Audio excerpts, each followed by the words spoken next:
Hey everybody, welcome back to the channel. I'm Dane, your host. Hope you're doing great wherever you may find yourselves. Blessings to all of you wonderful people out there, and welcome to a new video. Today's video, I'd like to discuss with you the 10 most important live albums of all time. And instead of ranking them backwards 10 through number 1, I'm going to start with number 1 and work my way down to number 10 because I think it's important to do that to demonstrate, to show you how things snowball starting with number 1 and number 2. And while what I'm presenting to you is not totally chronological, it still snowballs because this first one I'm going to show you, the number 1 slot and the number 2 to follow, really cemented that bands and artists could put out a double live album and in a couple cases a triple live album and be successful with said recordings, that they sell, that the people love them, that in some cases the tracks are the definitive versions of said songs. So number 1 is Frampton Comes Alive. Of course, this is bookended by Something's Happening and the wonderful Do You Feel Like We Do, which I'll talk a little bit more about in a minute or two. Other great songs here are Show Me the Way, It's a Plain Shame, the title track from the album Wind of Change, Baby I Love Your Way, another hit, I Want to Go to the Sun, I Just Love, I'll Give You Money, Shine On, Lines on My Face, love the song, great penultimate song leading up to Do You Feel Like We Do. And this album was released in January 15, 1976. It stayed on the chart for 97 weeks. It's almost 2 years. It went 8 times platinum. This album is so important because it shows, like the next one, it shows that people want, crave, and desire live music, live recordings of their favorite artists and bands. Why is that? Because these live recordings that we eat up have a different energy, a different vibe, a different mood, an overall atmosphere that we find even more special than the studio versions. There's just something magical happening here. And it's all about that energy, right? The synergy between bandmates, that kind of thing. So here's the album again. If we talk about Do You Feel Like We Do, a shining example of how tracks become the definitive version, tracks that are live tracks becoming the definitive version, thanks to the radio, that sort of thing. 14 minutes and 15 seconds long, much longer than the studio version. And as you know, Frampton, like the album and the band that I'm about to talk about, number 2, the studio albums lack a certain oomph, especially number 2 that I'm about to show you. These studio albums that precede this, those first 4, don't suffer in engineering production quality as bad as the one that I'm about to present. I think you know what I'm talking about. But still, this, why we like this so much, one of the reasons is because it makes up for that issue. In addition, this album, or to piggyback on what I just said, this album outsold his 4 solo albums times over. That says something, doesn't it? And what's important is it, of course, skyrocketed Frampton's career, right? Again, the success that a live album can bring makes it so important. Skyrocketed Frampton, although short-lived as it was, to superstardom. It also serves, this album does, as a time capsule, an overall summary of his career up to and including this point. Live albums, good live albums, demonstrate that overall summation of the first chapter, or the first few chapters, if you want to count, say, an album as a chapter. That's where I'm going with this. In some ways, this is what makes these such great recordings that we want to have in our discography. Again, craving live material because they're so important to us because of all the things that I've said already, especially that energy that we crave because we have that different alternative version that for us is even more magical than, as I said, the studio version. All right. Can you guess what number 2 is? instead of having, here's a hint, instead of having 4 albums before they put out a live album, they have 3, and the production is just not up to snuff. Yes, I'm talking about Kiss Alive. This, in conjunction with this, I'm convinced, but I could be wrong, but from my experience, this is what, from talking to people growing up as a young man, still in elementary school, these are the definitive 2 albums in the 70s that jump-started the importance of and the success of people wanting live material. Just such a gravitational pull these live recordings have for us, and to want to have more live recordings of our favorite bands and artists. We'll get to that. So this, for so many people, moved people away from pop, or added to their desire for something new, enjoying pop, but also something a little harder or rockier or edgy, that kind of thing. Something with a little more oomph and grit. So much better. Yeah, it was touched up in a studio. Doesn't matter. Live, not live, partially live. This album is so important. It didn't sell as well as Frampton. It only went gold, but released September 10th, 1975. This demonstrated for so many of us how important edgy, hard rocking music can be. Forget about the makeup. You have some definitive, all of these songs on here are the definitive versions. Do, Strutter, Got to Choose, Hotter Than Hell, Firehouse, Nothing to Lose, Come On and Love Me, Parasite, and She. And then disc 2, or side C and D for you vinyl aficionados. Watching You, 100,000 Years, Black Diamond, Rock Bottom, Cold Gin, Rock and Roll All Night, definitely the definitive version. The studio version is weak, and not just because of the production, but because it's missing a guitar solo. The guitar solo is what makes this song so dynamite. And of course, Let Me Go Rock and Roll. You have the iconic album cover. You have the iconic back cover, right? The continuation of shock rock, Alice Cooper. The continuation of glam. The continuation of hard rock, or in many ways, a new or newer introduction to heavier bands. Which bands would not exist today without this release? Again, whether live or not live. Okay, so number 2, Kiss Alive. Next is Zeppelin's Song Remains the Same.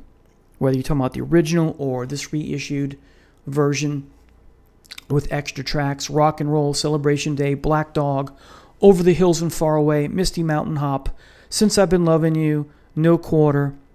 The Song Remains the Same, The Rain Song in the Ocean, Disc 2, Dazed and Confused, Stairway to Heaven, Moby Dick, Heartbreaker, and ending with Whole Lotta Love. Some wonderful pre-released songs on here, 4, I believe, maybe 5. Some of them make the movie, some of them don't, but how many people do you know who are Zeppelin fans rave about the video or the recording of this, how influential it was? And it's a shame Zeppelin doesn't have more official live recordings, but Dazed and Confused for so many of us is the definitive version, like Frampton's Do You Feel Like We Do. It's longer and it has a different energy and it has a different vibe. Whether you watched the movie or not, the way the concert comes to an end, Plant does a literal mic drop. It's just so compelling. The whole album is compelling from start to finish. The version here of No Quarter, the version here of everything here, but the version of No Quarter, and I'm trying to find it. The Song Remains the Same, and especially Since I've Been Loving You. For me, the versions of Since I've Been Loving You and No Quarter and Dazed and Confused are the definitive versions. This, like Kiss and Frampton that came before in this list, again, giving us a chapter of everything that Zeppelin did so far, right? Perhaps their best period. Perhaps. My favorite album is Physical Graffiti, but a lot of that is from recordings that came before this was released, some of it. So again, this is just an iconic album from a audio standpoint, from a cultural standpoint, from a social standpoint, and in the history of rock and roll altogether. Number 4, Grand Funk Railroad's live album. Believe it or not, Grand Funk Railroad were at the top of the world, playing sold-out crowds to Shea Stadium, you name it. Of course, they were eventually dethroned by Zeppelin with respect to attendance. But this has an energy all its own from the studio albums that came before, 3 or 4. I think 3. And I love those studio albums. Those production values are great compared to Kiss and Frampton.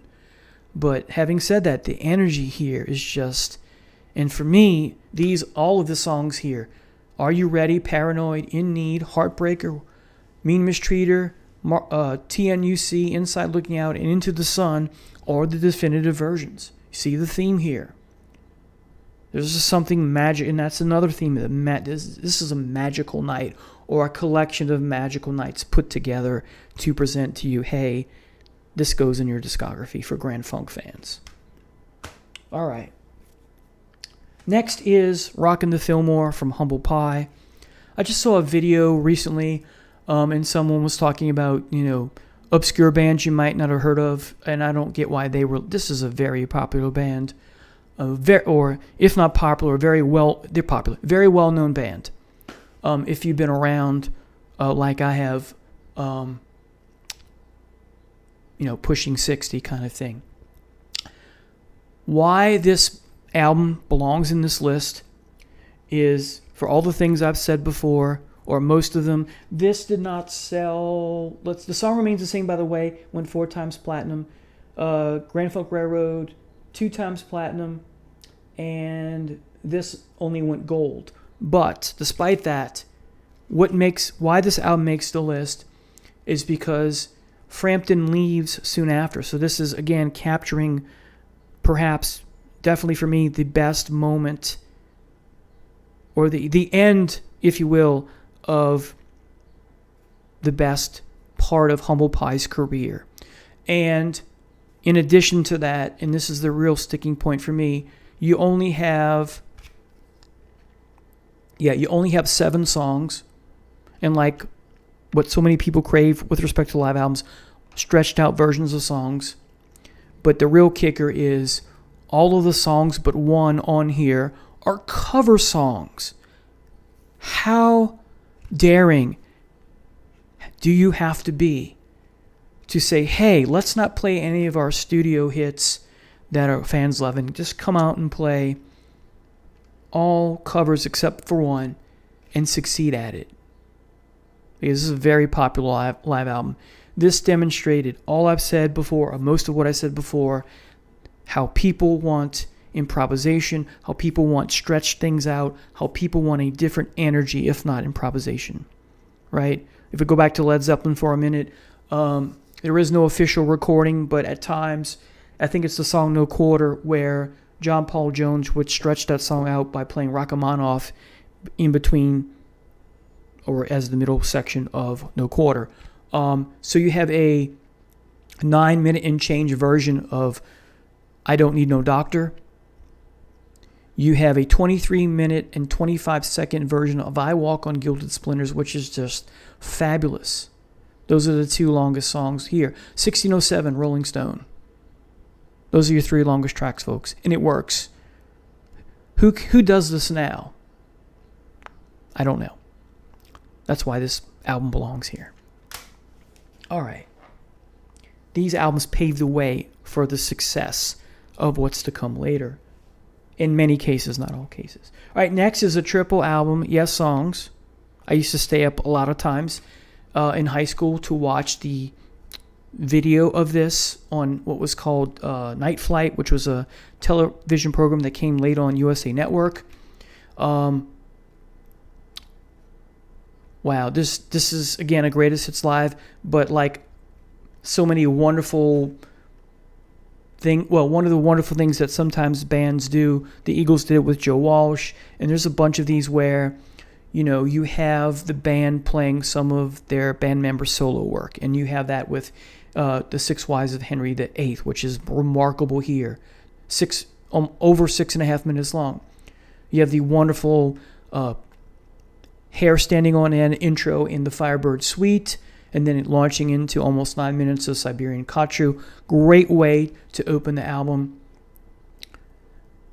Okay, you have all kind of great stuff here. Perpetual Change, and You and I, The Preacher, The Teacher part is my favorite. Mood for a Day. This too is just as wonderful with I've Seen All Good People, Long Distance Runaround, almost 14 minutes. The Fish, Close to the Edge, Yours Is No Disgrace. Wow, just wonderful, wonderful live album. Heart of the Sunrise, my favorite song by them, almost 11.5 minutes. Okay, wonderful, wonderful live album. And reason why it belongs in this list is because it shows you that you can be a prog band and it's going to sell really well. Yes Songs, I don't have the date or the stats for it, but one of Yes's most popular albums and their best live album. So it belongs here. Next is Wings Over America, which I don't have a physical copy of. Another triple album. And the reason I'm putting this in the list is because, first of all, I think Paul McCartney is the one who succeeded the most, or has succeeded the most, as being a solo member of the Beatles. He's the most successful with respect to hits and deep cuts.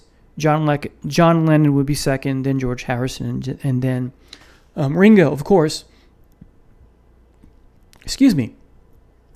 But again, another triple album, and the reason this makes the list, in addition that Paul McCartney is the best and most successful solo artist from the Beatles, is that in addition to the time capsule, the energy, all of the things that I said, is that he showed you that you could be a solo artist from the biggest band at one point in time in the world and have an illustrious career and be successful at live recordings and have that energy and that flavor. And in addition to that, what makes this album make the list is that he has his solo stuff here, but he also has his... He also, has tracks from his time in the Beatles. And so that goes to show you kind of the inverse of when you have like the Yes album, where you have a member of your band in your band still, and you invite them, hey, do one of your solo stuffs here. Same thing with Joe Walsh with the Eagles doing one or two of his tracks on that Eagles live album back in the 70s. Forget the name of it. I think it's just Eagles Live. But here, the inverse of that is you've gone solo, but you're showing to the world your solo stuff, the good stuff, the greatest hits, if you will, and some of your best work with the Beatles. And it takes a triple album to do that. You have Venus and Mars Rock Show Jet Medley, which is great. Let Me Roll It. Spirits of Ancient Egypt is fabulous. Medicine Jar, I love. My favorite song comes next, Maybe I'm Amazed. Call Me Back Again. Lady Madonna. So now we're in Beatles water. The Long and Winding Road. More Beatles. Live and Let Die. Great track. Picasso's Last Words, Drink to Me. Richard Cory, the Paul Simon written song. Bluebird, more Beatles. I've Just Seen a Face, more Beatles. Wonderful. Blackbird, more Beatles. Yesterday, more Beatles. You Gave Me the Answer. Magneto and Titanium Man, which I just love. Go Now, My Love, my second favorite Paul McCartney song. Love those ballads. Listen to What the Man Said, great song. Let 'Em In, great song. Time to Hide, written by Denny Lane. Silly Love Songs. Beware My Love. Then Final Side 6. Letting Go, Band on the Run, High, High, High, and Soily. Now, my only criticism of this album is I would have ended this with Band on the Run as the encore. That makes sense. I would have put High, High, High and Soily after Letting Go. Soily's not a song I care for all that much. It's okay, not great. I'm not sure why he ended it with this song, but it is a fan favorite of many. It is probably the reason why. But this is a great album, and it deserves to be here because, in addition, like the Yes album, it shows you that you could put out a triple album and people are going to eat it up, and it's going to sell well. Now, again, if we go back to this album, this belongs in the list again. In case I forgot to say, this belongs in the list because it shows you that you could be a prog rock band, and prog rock for some people immediately turns them off.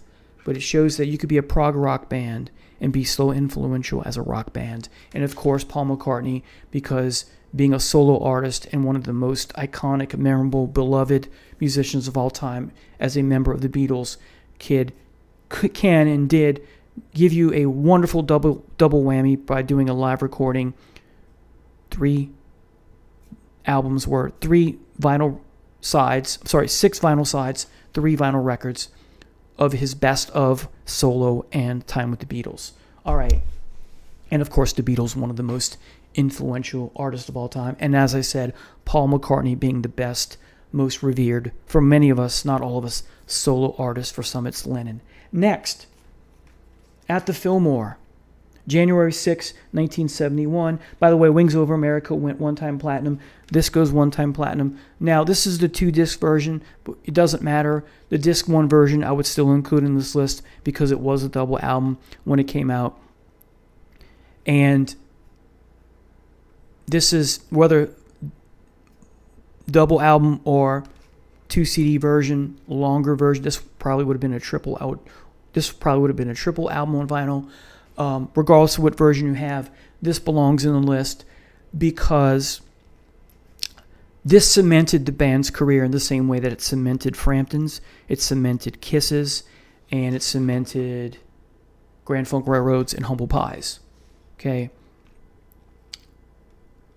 And it shows us why Duane Allman is a genius. It shows us why the whole band are geniuses in their own right.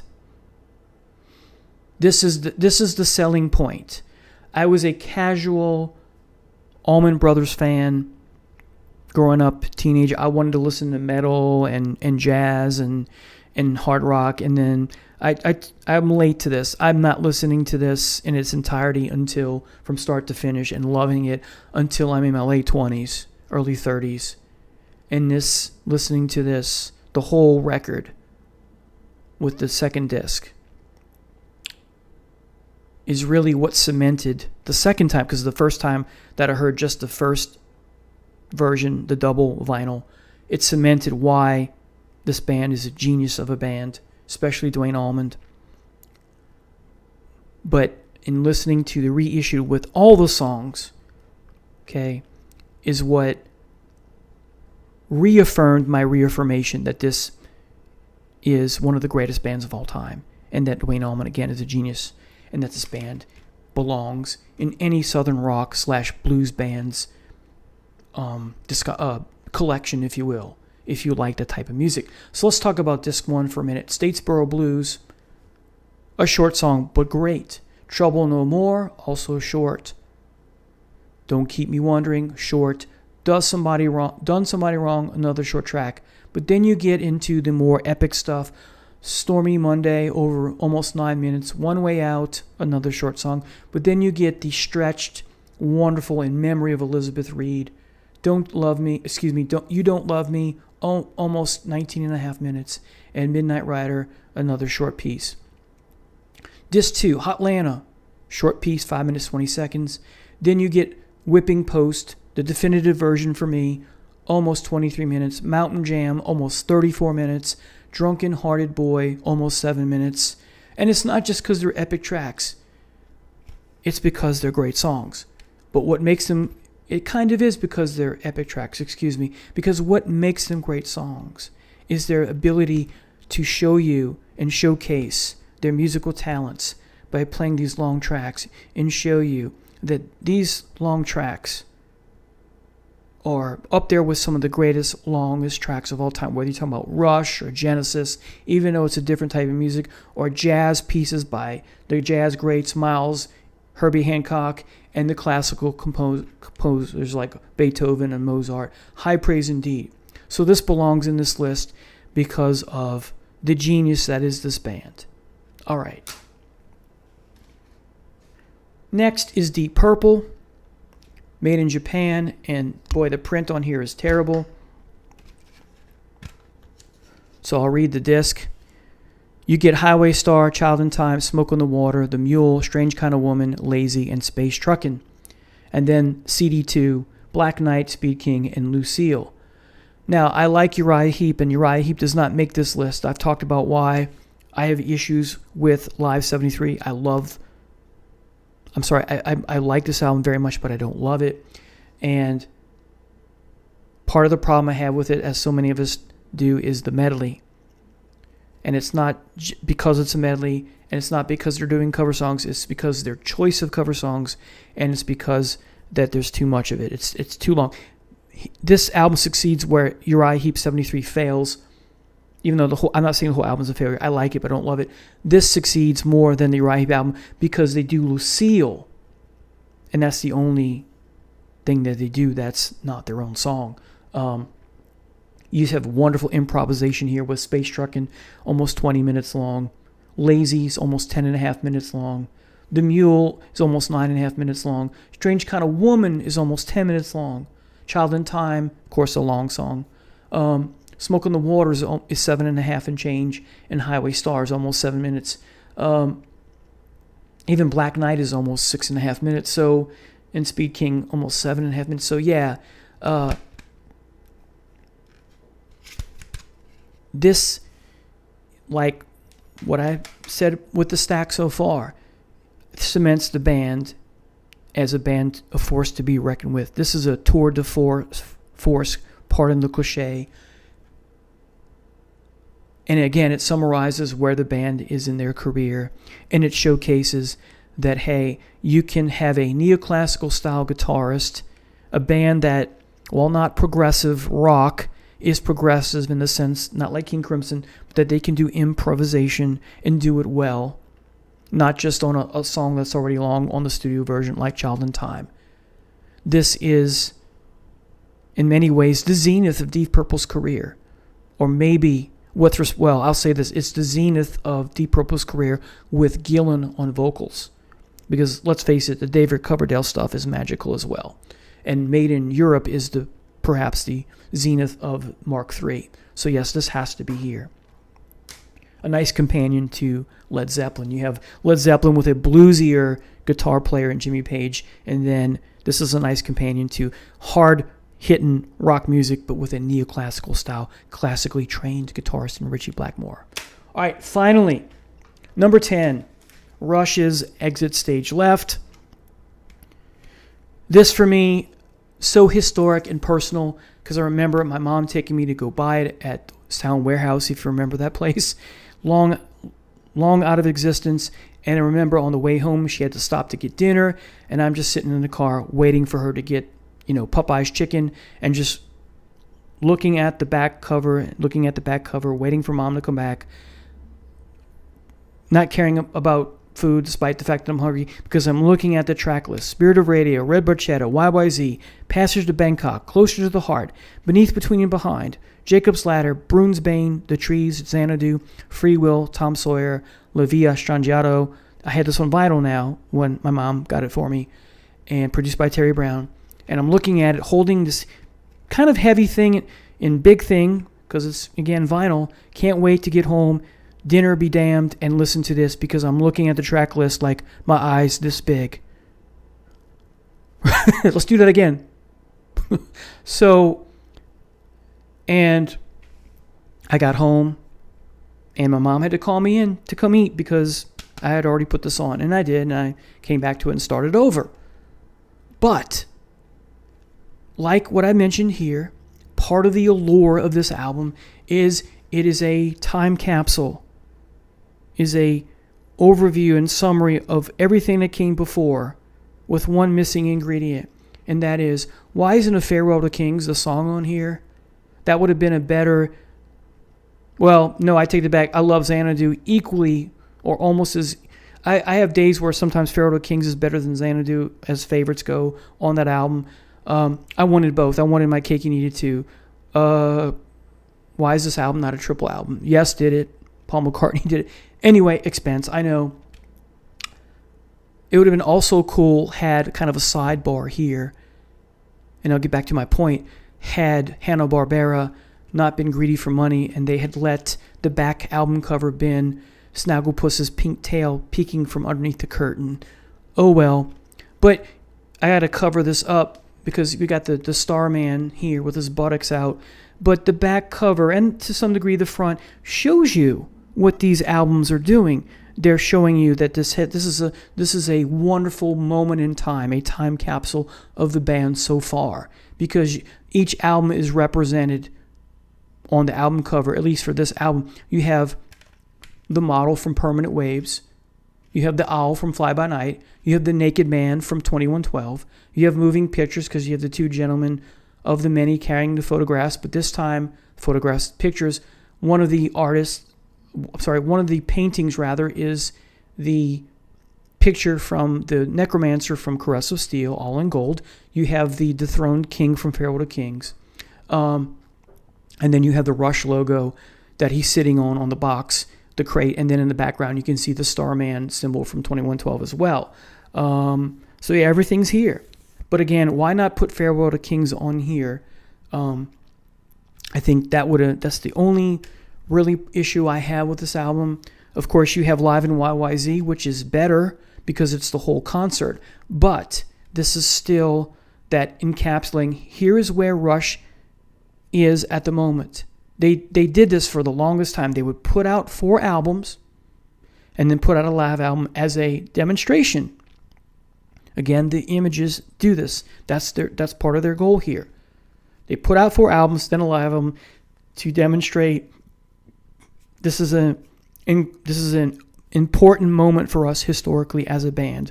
Let us showcase where we are at this moment in time. This is one of the hills in our discography. This is one of the hills in our success. This is one of the hills in our achievements, and we're proud of it. And that's what all of this is about.